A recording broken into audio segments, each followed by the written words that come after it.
Cindy Sundell, and this is going to be, I think, a lot of fun. We're going to be in this Entrepreneurship Academy focusing on some recent experiences that some teams have had from IBB going through I-Corps. And the way we're going to do this, we're going to start off with Melissa Hefner, who is on the teaching team with the Georgia Tech Venture Lab and the Southeast node of the NSF I-Corps program. She's going to talk a little bit about, at a very high level, the program, maybe a little history of the program, and that's going to be about 5 or 10 minutes. Then we're going to look at a video. This video is a requirement when you go through I-Corps. At the end, in the closing session, you are required to put a video together that kind of talks about your journey through the 7-week I-Corps program. And I think it's really informative and kind of fun. They ask you to make it fun, to really talk about, personal experience that you had, sort of the ups and downs, the story arc, because part of the reason is to really be able to tell a story that is captivating to an audience, to an investor about your technology. So it's not really talking about specifically about the technology, but about the impact of that technology. And so we'll be showing a brief video from one of our teams. Then I'm going to ask each one of the entrepreneurial leads from each team to get up and talk for about 5 minutes about their business model thesis. And so I'm going to hand the mic over to Melissa, who is going to talk briefly about the I-Corps program. Do I need to stay in this area? Yeah, that might be good. Okay. Stay here. Yeah. I'm a wanderer when I talk, so I can move? Yay. Okay. Hi. Thanks, Cindy. Yeah, I'm Melissa Hefner. I'm with Georgia Tech's Venture Lab. For those of you who aren't familiar with Venture Lab, we are the Institute's incubator for technology research that's coming out of Georgia Tech. We work with research faculty, PhD students, grad students. In more recent years, we've started even working with undergraduate students to help them take what they're working on in the lab and push it into the market. What we help teams do is uncover what that first business model could look like. Right? So you've got this technology, you want it to be more useful. Who needs the impact the most? Where could you enter the market and have the most success? So that's what we do at Venture Lab. Part of what I work on is this National Science Foundation Innovation Corps, I-Corps grant. This program started in around 2012. The NSF stood it up because they wanted to do a better job of having the research faculty that they were funding actually start to commercialize their technology. And so they said, how do we get research faculty and PhD and grad students to understand how to commercialize, begin a business? What does that look like for these folks? So they began this program to put, you would have a PI, an entrepreneurial lead, a technical lead, a business mentor through a 7-week boot camp to do customer discovery, go out and talk to those customers, find out what their problems are, what issues do they have, the problems that you think exist, do they actually exist, and can you solve them with the technology that you've been working on? So it's not sales, it's discovery and in-person really market research, talking with the folks, getting in front of the folks that you want to solve these problems for, and discovering if you have something that you could actually provide to them of value. So these teams go through a 7-week boot camp. They do upwards of, the minimum requirement for interviews is 100, but teams now are reaching high 100s, even into the 200s of in-person interviews. So as you can imagine, they're on the road traveling. They're going up to the West Coast, they're going up to the Northeast. Many folks are going internationally to talk with the right people to get the information they need to come back and make sure that they create the right technology, the right product to get into the marketplace. So we have seen hundreds of teams go through this program.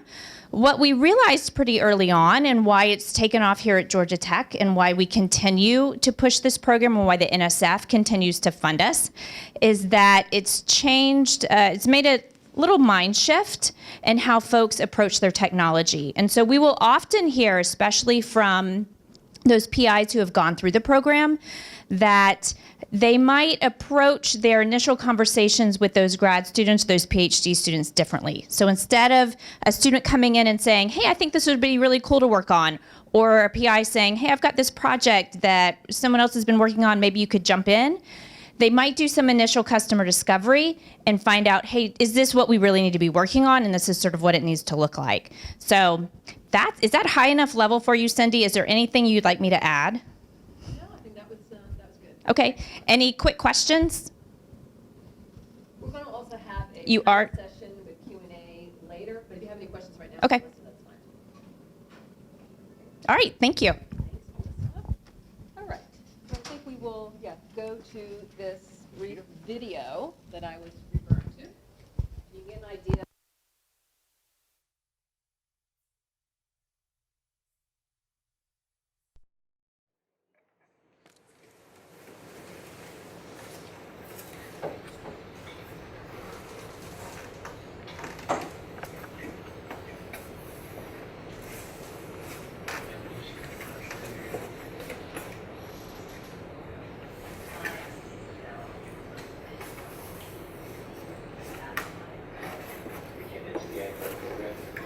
Same cost as lentiviral vector for gene-edited cell therapies. We tapped into our networks, mostly Cindy's network, and talked to people all over the pharmaceutical space: scientists, business development, engineers, regulatory executives. We asked our open-ended questions, and we quickly confirmed that the cost of lentiviral vector was indeed an important problem, with huge bottlenecks in production and quality controls. Our strongest feedback came from the process development leads. These are the people who take proof of concept method from the discovery team and design new processes for large-scale manufacturing. Interviews with these folks typically end in something like, wait, what are you doing? Do you have a way to prove transduction? How about I try it? When you graduate, you want a job? So we knew we had product market fit, but we still didn't know how we would make money early enough to survive FDA approval. Thinking that we would start with the early discovery folks and add ourselves to the process, waiting about 20 years before enough patients are treated to actually declare profit. I learned how wrong I was, though, when I attended the Cell and Gene meeting, where I got to hear from Emily Whitehead, a girl who had been diagnosed with terminal cancer 10 years ago at the age of 5. She was the first patient treated with this type of therapy. And thanks to her example, I, and more importantly, the FDA, have realized the urgency and impact of these treatments, curing patients from death sentences. The FDA is now fast-tracking many of these therapies with approval timelines of 3 to 5 years. The CEO at that conference also told me that their manufacturing keeps changing all the way into phase 2 and phase 3, meaning that there's opportunity to make an impact and build a sustainable business right away. iCore helped us address market risks. Now we need to build our minimum viable product and put me back into my more natural habitat, the lab. Hi, I'm Cameron Yamanishi, entrepreneurial lead.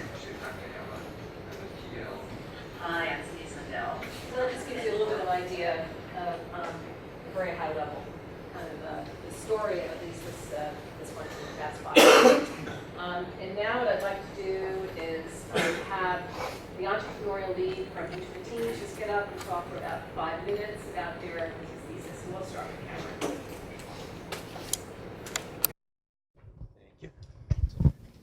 All right, so I'm Cameron Yamanishi. I'm a PhD student graduating this December.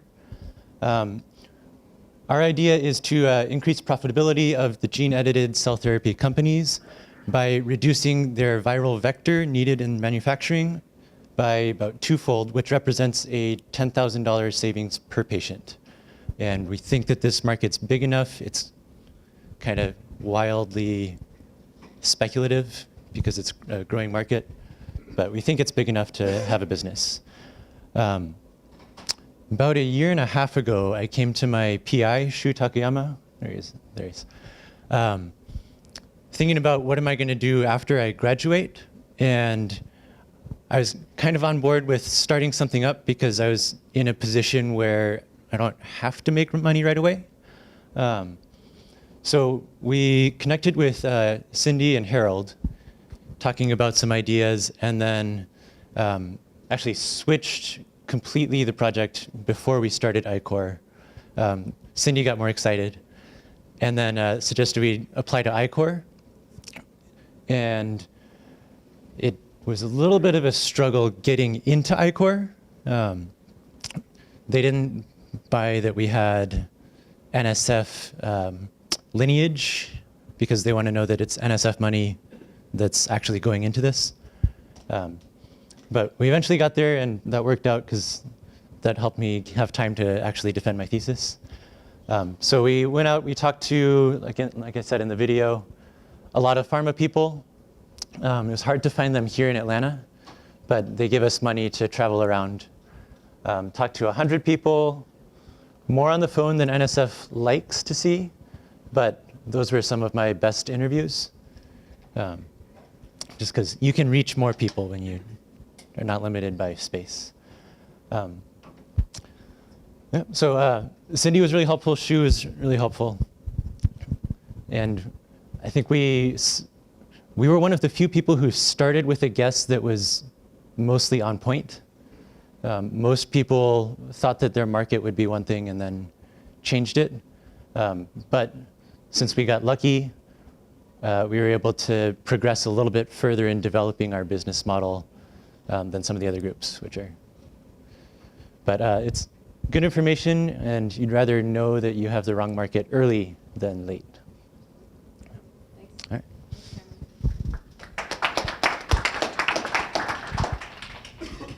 Who's next? I think Cytomatrix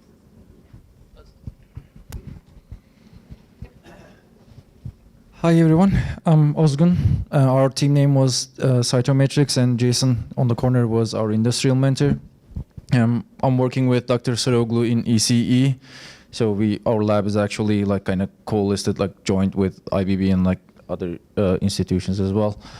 And till very last week, our business thesis was this, which was totally different than what we initially put there in the first week when we were starting. It's like scratch that, then build it from scratch.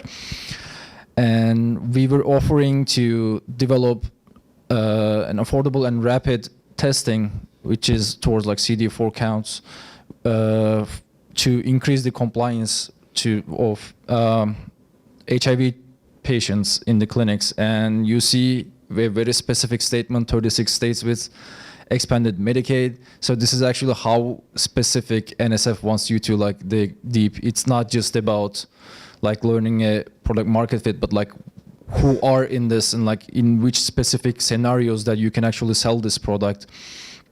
And we identified roughly $10 million a year revenue, but we also learned that there are more than just that. Just like this CD4 count technology, every year on fewer and fewer clinicians were like asking for that test, because now we can measure the viral load directly. So it was diminishing. Just we learned that not all clinics have the funding to make an investment, etc. So this is basically like the whole program is basically like a funnel that you start big, you don't know anything, and then as you learn, you deep like go and more specific and specific. Yeah. I think that concludes my summary. Yeah.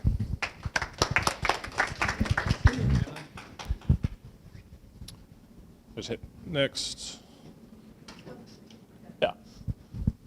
So my name is Brendan Torstrick. I was the entrepreneurial lead for our team, Team Huxley. I actually did my PhD here a few years ago, but now working with Hong Yo's lab over in the Pettit building across the street to figure out how to commercialize some of his technology coming out. So we went into the NSF I-Core program kind of with this kind of toolbox or sandbox of a lot of different sensing modalities, and we didn't really know what to do with it. So that was really what we used I-Core to do. We were kind of like technology looking for an application. And we actually, you see our business thesis up here, providing sleep physicians with home sleep testing. So for like sleep apnea, more reliable, more accurate sleep test. But we actually entered the program with something completely different, more along the lines of inpatient neonatal monitoring. So kids in the NICU, removing wires from them, making it a lot more convenient. So we had a complete kind of pivot, is the term that you'll quickly learn through the program, about halfway through the program. Talked to a lot of clinicians to get to that point. And unfortunately, you'll sometimes run into the issue of solving a clinical need versus solving an economic need. That's kind of what we ran into. Was we really got strong value propositions confirmed around, yeah, this would help my patients, we would be able to deliver better care, but when you kind of peeled back the layers of the onion and talked to the NICU directors who are actually making purchasing decisions, the costs that it would take for us to make it versus the price that they were willing to pay for it just didn't make sense, at least at the current time. And there was no really adjacent markets for us to go. And we really liked this sleep. It kept on coming up. So we kind of went with sleep about halfway through. So we were a little bit behind where they wanted us to be at the very end, because they want you to go through this entire, you'll learn also business model canvas, which addresses different parts of the whole business model. But this is kind of where we're at right now. And I will, you touched on not having NSF lineage. We were in the same position, but the sites grant, so there is a way to kind of get that NSF lineage. It's kind of like a mini I-Corps. I forget what the funding level is, but So you receive the sites program. $3,000. You do around 20 interviews, Yeah. and it can qualify you for the national program. Yeah, so we did that. We went to a couple conferences, interviewed people, and that kind of qualified us for the longer I-Corps program. Yeah, okay, yeah. Yeah, I think that's it. Okay, so now we are going to progress. We thought we'd just kind of have everybody sit out front and answer questions. We can just pull the chairs in line.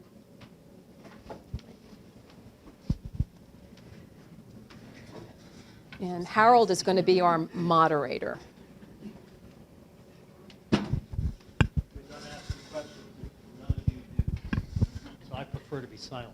So we have one mic that has to go around. All right, So you since I'm going to give it to you, since you're going to get questions from the field to start. Okay. Oh, I'm standing up. All right. Who's got the first question for our panel? What are your suggestions for finding like the right role of someone to talk to? For example, like if you start out the program, you think you're going to pharma, you want to talk to R&D, but it turns out you need to talk to like the process engineers. Can you sort of describe your process of like how it evolved, who you needed to talk to, and how you figured that out? In the first week, it is like literally in the first 2-3 days, you have to conduct 15 interviews. And at that week specifically, it is like whoever you can find.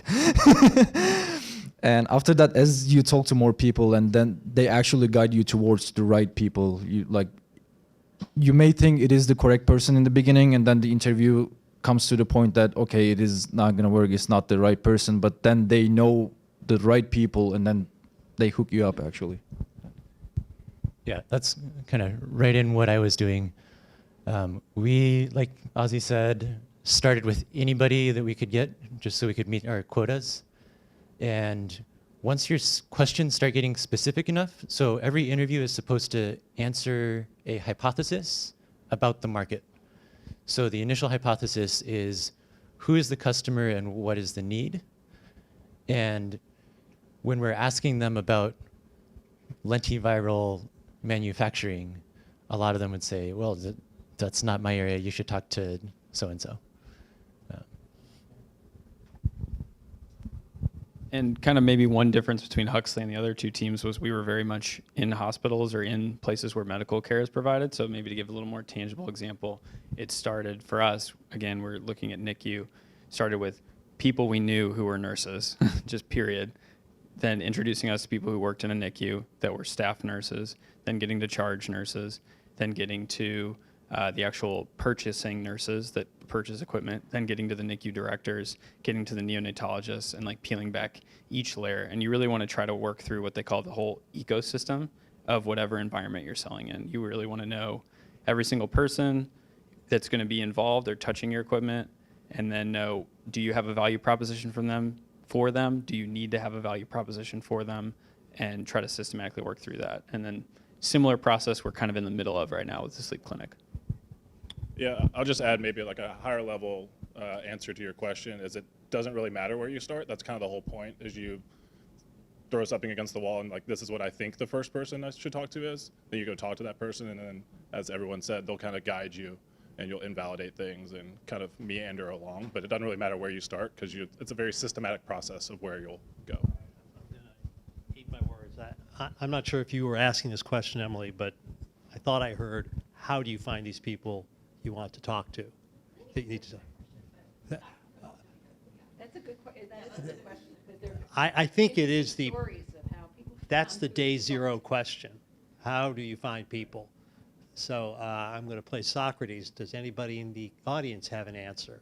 How would you find people you have not yet met who are in an industry? Google? Who said that?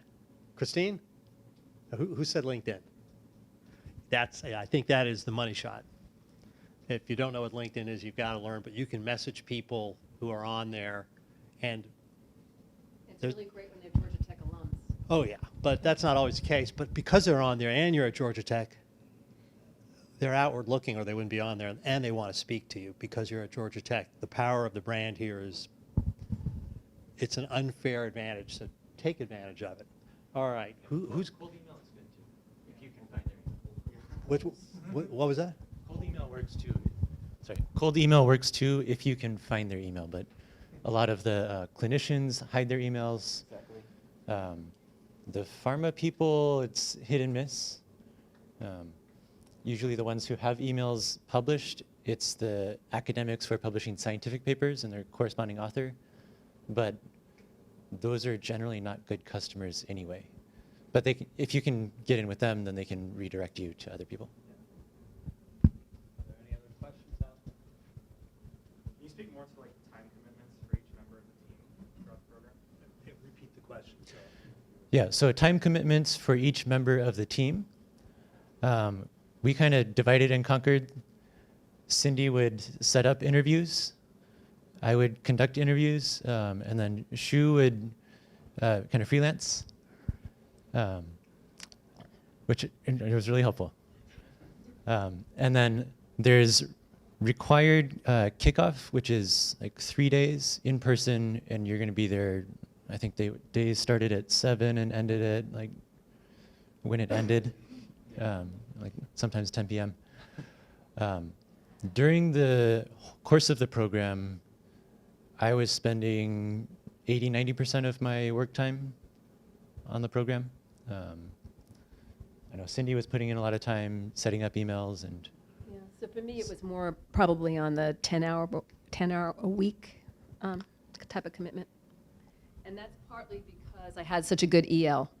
So Cameron really did what was really independent, was able to do a lot on his own and didn't really require a lot of my help or Shu's help. So that was, I think, a unique thing.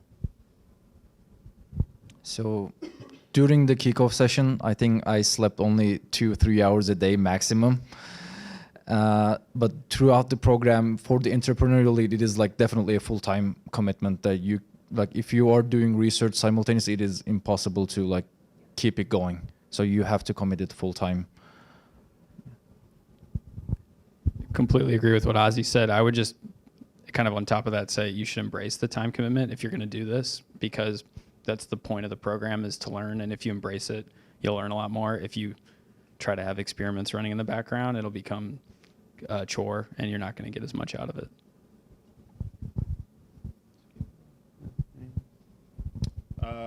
No. Well, we'll just say it's kind of crazy how much you can learn in a very short period of time. We kind of went through 2 completely different markets in 6 weeks, 7 weeks. Yeah. And we really feel like we know a lot about both. So going to embrace the time commitment, like you can crunch through a lot and really learn a lot. Jason, you were mentioning, right? Yeah, I think the time commitment, or at least the process, is similar to what I've experienced at different jobs I've had, except in a corporate environment. I think we were targeting, we're better at finding the person you want to talk to, whereas NSF kind of rolls you out and does a boot camp style and makes you just interview 100 people, and maybe 70% of them are a little bit poor quality. And I assume that a lot of your business theses are being shaped by a few very special guys, you know. So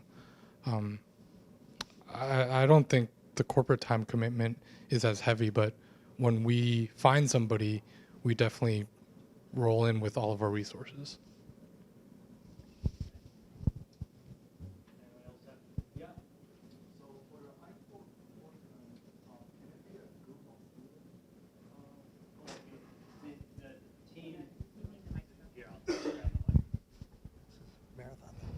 The team structure is a principal investigator who would normally be faculty, and to that NSF discussion before, normally faculty who has had an NSF grant within the past 5 years. And if they haven't, if they've been DARPA or NIH, we can fix that with the CITES grant. Sorry? Yeah, you can have 2 entrepreneurial leads, which is a great idea. And one will be the speaker, right? Yeah. One will be the speaker during the whole 6-week session. The other one stands there, looks beautiful, but stands there. And then there will be a mentor, and that was Jason's role. So that's someone who comes from industry, who's had thousands of meetings in their past and knows how to keep those meetings on the rails. So that's the team. So 3 students wouldn't work. You could have a postdoc who could substitute for the PI. The entrepreneurial leads now come in all different packages. Some of them have not been current students. Some are from outside the lab. Even though it's lab-based work, they could come from an MBA program.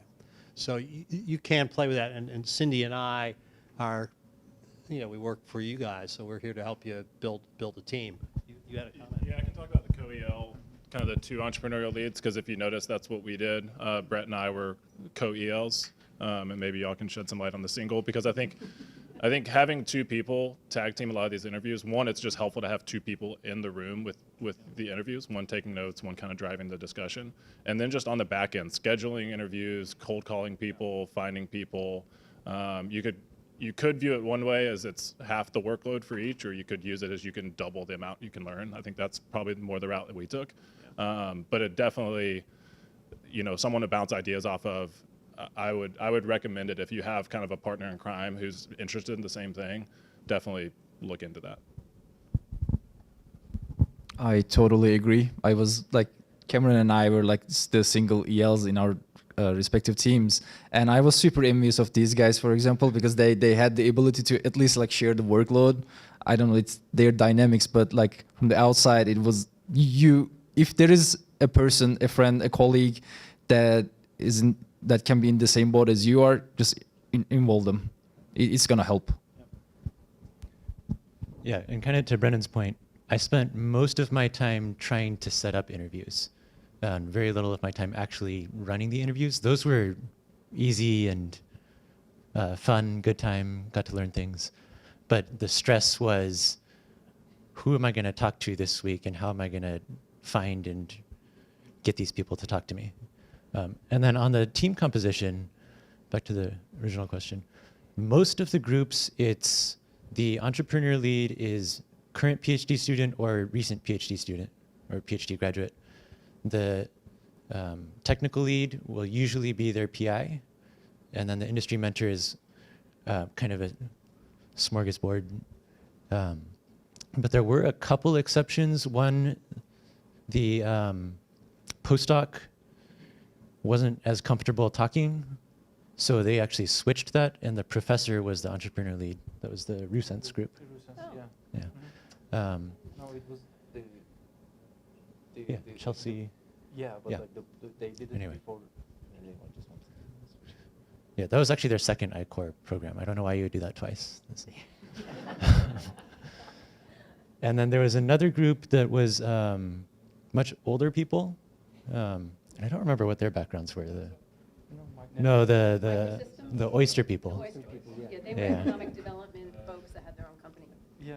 Yeah. they were just quite- Yeah, so it's not strict, but the general format is postdoc is running the EL part, and then the PI. Then I think you were gonna. Oh, add something. no, just go ahead. It's fine. That's perfect. David, yeah. General questions, how many teams are each cohort going through? And is there a goal to try and make the company actually, or that's not the goal? 23 teams. 23, and most teams say no go. Yeah. But there are a few goes. Oh, by the way, Yeah. that's not a requirement any longer. So they've, NSF I-Core has changed things up a little bit in that it used to be at the end of the 7 weeks, you had to just make a go, no-go decision about whether you're going to move forward. they realize that maybe that's a little artificial for such early stage stuff. So now they're really asking you, what are your next steps? And they want you to get pretty specific about that. Is the entrepreneurial lead going to spend 50, 100% of his time moving forward? What is, is your next step a soft money, hard money, a licensing approach? And they want you to get kind of specific about that. And so a lot of folks are going to be going after non-dilutive funding to start with, and then maybe SBIR, and that's usually what happens to these teams. And then there are a few teams that just decide, the target market's not big enough. They have to go back and do more customer discovery, look at different applications. And there were a number of, I would say, 50% of the teams are probably going to have to do that, go back and do more research. So, yeah. So, yeah.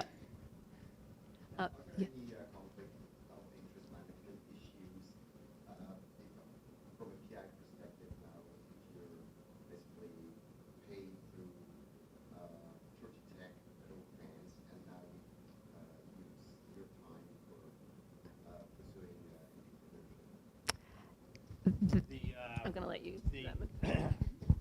The question was, are there conflict of interest issues with getting an NSF grant and then using your time that is accounted for by other grants you have in your lab to go out and do customer discovery? Is that a fair summary of the question?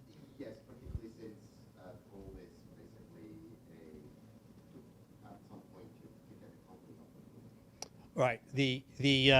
So the short answer is no. There is no conflict of interest.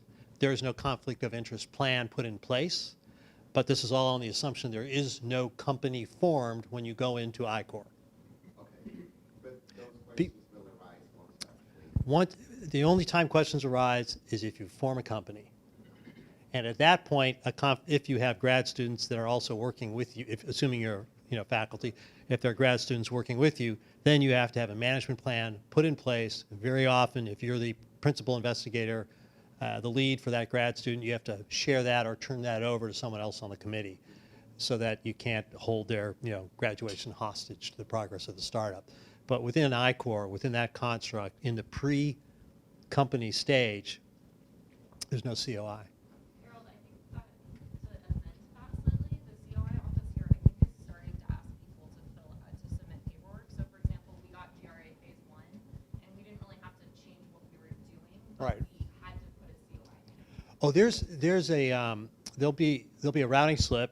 They will look at COI. Will there be a management plan when you get an I-Corps grant? There won't be, or there hasn't been to date that I'm aware of. With GRA phase 1, they see very often companies kick out, so they may start putting those in place occasionally. But again, it's not every time. Do you want to also address that a portion of the grant can pay the grad student stipend? Oh, okay. Yeah, I'll just repeat what Melissa said. Some PIs choose to use some of the $50,000 funding to pay part of the entrepreneurial lead / grad students' time in the lab. So that's allowed up to a certain amount, but I don't know what it is. $15,000. Up to 15K? Okay, so up to 15 of the 50. Another 1,500 to 2,000 of it goes back to NSF for the course itself. So you're really starting off with 45,000. Is that right? You start off with 35. Oh, they take 15,000. No, if you pay the stipend, you start at 50, if you pay the stipend Mm-hmm.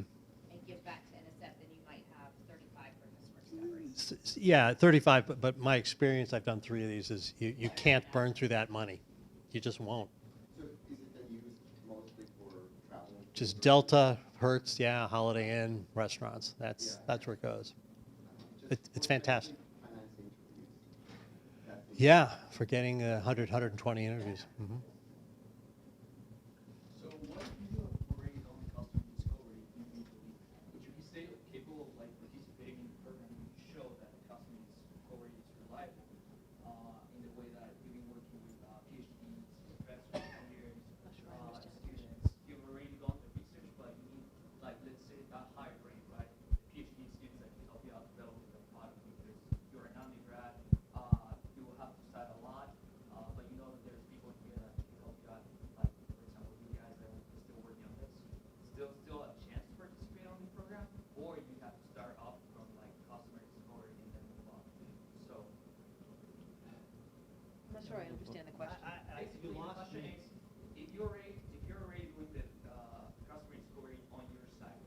You say you're doing it on your own? Yeah, on your own. On your own, okay. That's right. Would you come up to, would you be capable of participating in the program, showing up that you are already in that stage, right? Or you gotta start from zero with you guys? Yeah, so I think you can do either. We actually had probably 45, 50 interviews under our belt before we did I-Core, and that was actually part of. Yeah, they do not. Yeah, they definitely don't count, but they like to see that you've started to do it, and you can emphasize the fact that you still have a lot to learn. It never ends, right? Yeah. Why are you asking the question that way?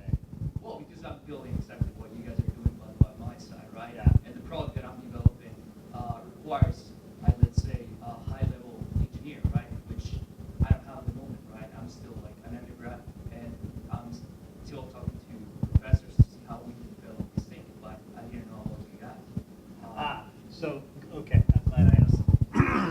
So the question that was asked was if you've done a lot of customer discovery on your own, can you get into this program and does that count? But I'm going to amend it saying you're an undergrad, so you own your own intellectual property. It's not owned by your any professor, it's yours. So that's the nature of intellectual property at Georgia Tech. If you're an undergrad, you own it, and if you're getting paid by Georgia Tech when you work on it through a grant, Georgia Tech owns it. These are two different situations which have benefits and challenges based on in terms of what funding you can attract. In this case, that work can't go to I-Core because there's no professor involved who has had an NSF grant. There's no provenance of it. Right. So if you wanted to go to I-Core, you would be going probably not for this work. You would have to do something with the lab where there's something in the lab, in that professor who's had NSF money, who wants to put it through this process. And you would still learn a lot that you would carry with you on this other project. But that might be one way. We'd be happy to discuss that with you afterwards. Yeah. This project seems really exciting in the fact that they just kind of jump right in and learn as you go along. If you were to do this again, what advice would you give yourself as sort of taking a more structured approach? So Ozzy mentioned you have to do 15 interviews in the first 2 days. Schedule more interviews in the first 2 days so you don't have to call every NICU in the Bay Area and then get kicked out of a hospital. That would be my one thing I would do differently. And I think it would be really hard to be an entrepreneurial lead again. Just like, I mean, in my case, I would probably, if I will do this program again, I will probably want to take another role in the team, not the EL again. Yeah, I'll second the schedule interviews ahead of time. What advice would you give to yourself if you were doing it again, or what advice would you give to somebody who doesn't have the opportunity to do this program?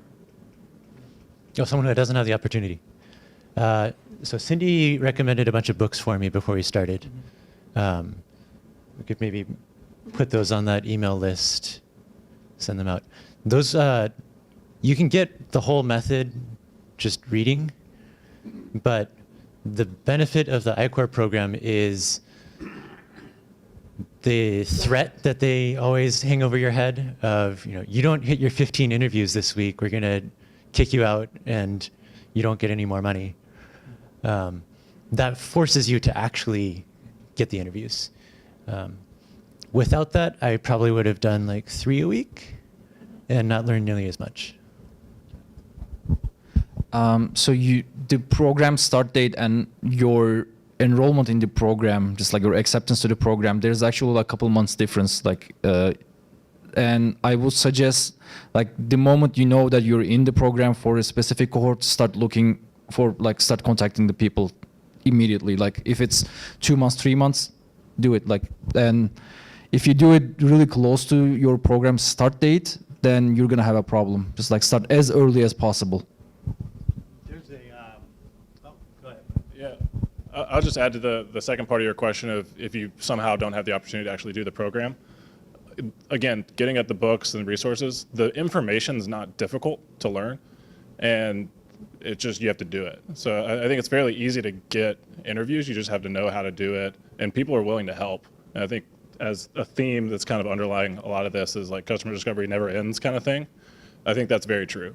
So it's very possible to get a lot of this information by yourself in Atlanta. It's just going to take a little longer. You're not going to have a fire lit under you. So. Yeah. And you have a Georgia Tech email address. That's actually a pretty powerful thing to just say, I'm a student, I work on this, I really want to learn from you and your job to understand how my research might be able to help somebody someday.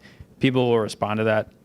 Not everyone. Probably like 25 to 35% of people will respond to that, depending on the industry. But nothing's stopping you from trying to go out and speak to people in Atlanta if it's a valuable skill. You're not going to do 15 a week, which is probably a good thing. One real quick. There's an ATDC at Synergy. You familiar with them? They have customer discovery workshops. Yeah.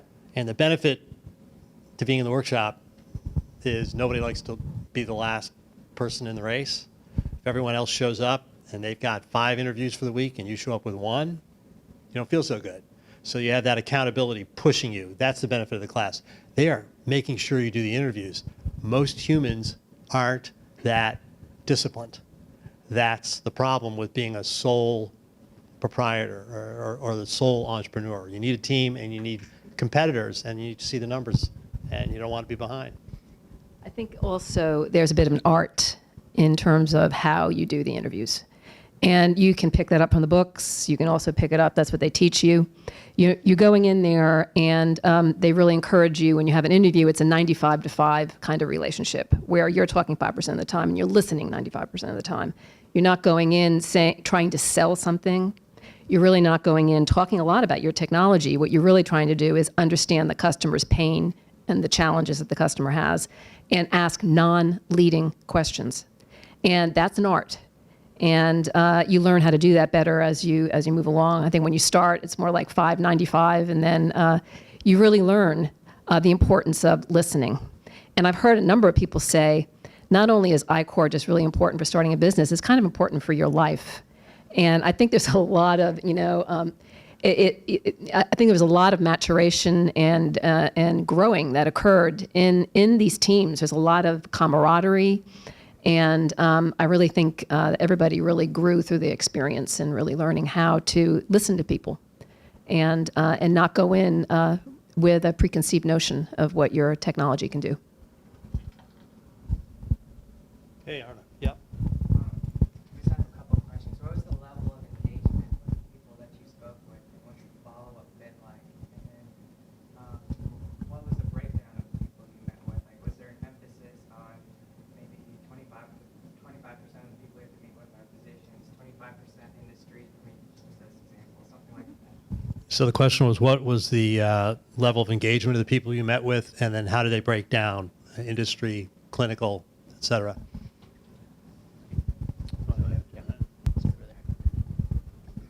Yeah, so I guess it depends. It completely depends on your project.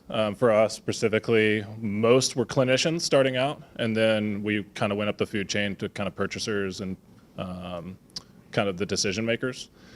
As far as who has continued to be engaged, I guess I saw you counting on your fingers. How many people have we? I would say maybe around like 5 to 10 that we keep on, like, might actually be collaborators or continued engagement going down the road. Consultants on Yeah. SPIR, things like that. Yeah.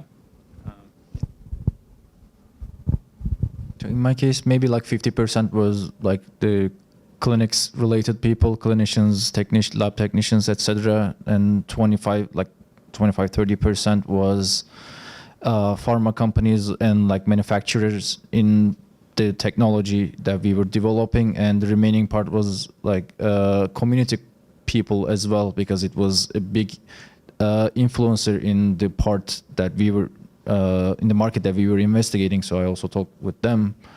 But keeping contact is like, when there is a good interview, when they are genuinely interested, and then just you immediately know that, and then you keep your contact with them, so it's clear. Yeah, if I didn't have the 15-a-week quota, then I would have been a little bit more deliberate about it, and for a specific question that I want to answer, find the right people who can give me that answer. But as it was, I think my interviews kind of fell into 3 categories. There's sort of exploratory, just listen to people, not necessarily related. There's like specific questions. And then there are quite a few where it's just someone who's kind of been through the same path that I'm trying to take, and then just hear their story, find ideas, different ways to approach it, just get advice. Not exactly a customer discovery interview, but still helpful people to talk to. Can you speak to where your teams are at now? So are you doing more customer discovery? Are you working with a company? Are you applying for SBIR? Just kind of One thing that helped us in not selling the technology is we don't really quite have it yet.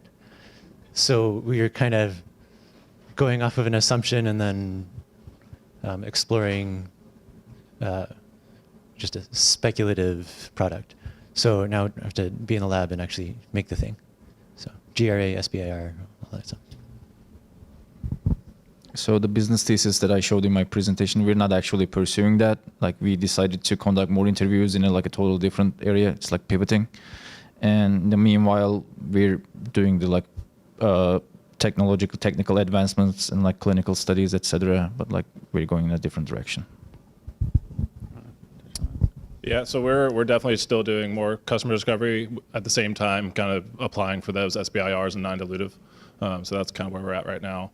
I will go back to your question. I mentioned we talked to a lot of clinicians, but as I thought more, if you talk to like technicians and kind of like maybe like a level below, the ones that are actually doing a lot of the work, depending on what your project is, they are usually the ones who have more time and really know the ins and outs of the whole process. So I think those have been some of our most beneficial. Okay, I've got a question.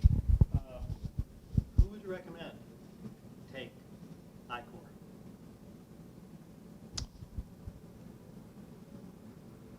I think most projects would have some benefit from it. I think you don't necessarily have to have your technology ready. I think they're all levels of technical advancement, development levels. I think it's just having the time. If you have that time chunk to dedicate to it and you're interested in it, I think you're definitely open to it. I think this is a little of a tangent, but I would say anyone who has really an interest in their research having a clear use case. So they had this really cool, one of the presenters had this really cool like quadrant, like a 2x2, that had on one axis fundamental understanding and the other axis high use case understanding. And like, they were really trying to push you into the high use case understanding. And I think that adds a lot of value to even very fundamental research here. If the students, if the PI have a clear understanding of the use case, it strengthens the research and it also motivates people, I think, every day. I support their like time commitment and if you want to see your research being launched, yeah, you should go for it. But you should also know that like the value propositions, the market that you think as you're in academia is completely different than what the industry will actually see about that. So they're academia and the industrial area, they're like totally different things in terms of like building like and delivering your value propositions. You think it might be good, they will buy that. In real life, no, you should be ready for that as well. Yeah, I'll repeat what you guys said, and anybody who wants your work to actually be useful in the world, this would be a useful exercise. The only people who I think don't need to do this are those who are doing research purely on like curiosity and fundamental understanding, because there's room for that too. But if you want it to be translational, you should know where it fits in the world. I'll also just say, maybe not as relevant for folks in this audience, that there are different I-Corps programs. For instance, there's an NIH I-Corps program, which is a little different from the NSF program. Because you can imagine if you are developing a drug and it's going to cure cancer, if you walked around to patients that have cancer and say, would you like a drug that cured cancer? Yes, that'd be great. So The customer discovery is a little bit different. The focus would be a little bit more on getting to that next value inflection point, which could be a clinical trial or something like that, and how to design that clinical trial, who to talk to design that clinical trial. So it's a little bit different. The NSF program, a little bit more technology focused, medical device focused, research tools, things like that. Although we have lots of folks, as you can see, working in the biomedical field in NSF. But I think that if you're developing a drug, for instance, maybe the NIH program would be better. But I think we touched on something that's really important here, which is these ancillary kind of advantages of going through this program. I think being able to inform your research, and I know Shu was like, oh my gosh, I just have all these different ideas now for new grants I'm going to apply for. So that's really great. The other thing that I think is really great are the getting yourself out there and the job offers that you can get by doing this. Because I know Cameron already had two job offers from companies saying, oh my God, Georgia Tech grad, look at the great questions, look what he's working on. We would love you to forget your own company, come and work for our company, and come and take this kind of thinking into our company because we think it's really cool. So that's just another really kind of big advantage of going through this. Well, Tom, yeah. I came in late, so you answered this already. One of the hardest parts I thought was to get the business advisor to be part of the team because they have to work so hard. How do you compensate them? Yep. If they want, or how do you find someone who doesn't want it? Did you guys have any thoughts? Todd, that's challenging. That is very challenging. And that's kind of Harold's and my job to try to, for these Georgia Tech teams, to try to find good mentors for those teams. Why did you do it? Yep, Jason, What were you yep, thinking? Jason, why did you do it? And not just because you were being nice to me. Why did you decide to do it? So for me, part of I had not been part of NSF Core. I think customer discovery is important. These guys are going to continue to do customer discovery, probably not at the same pace, but to tweak their thesis. So I believed in that part of it. I was trying to get more involved in the local ecosystem because I moved here fairly recently. But I will say that if there was some compensation, I'd probably have helped Osgood more. Cindy's point, that VentureLab will pair anyone up who's interested with a mentor, and you give you mentors to choose from. Yeah, They'll be timing and location dependent, but we can help you find that talent. so for instance, I was a mentor. So this kind of, I can't do it all the time, but this is something that is in alignment with what I do at Georgia Tech, so I am able to do it and take the time to do it. You had retired people. You have people who are consultants who can take the time to do this and think that it's good for them to be out there and expanding their networks. So you'll see a variety of reasons why people do this, but we haven't up to now had too much trouble finding people who want to be mentors. And I think Jason would say that was probably a good experience for him. I think he would say that. And he's not smiling. No, he's smiling. There we go. One of the entrepreneurs who's a few years ahead of you, Chris Lee, who exited from Vertera, was the mentor for Brett. So it can come full circle, and you'd be surprised at how fast that can happen. We'll take a closing question. David. It was just about IP. Is that required to get into the No.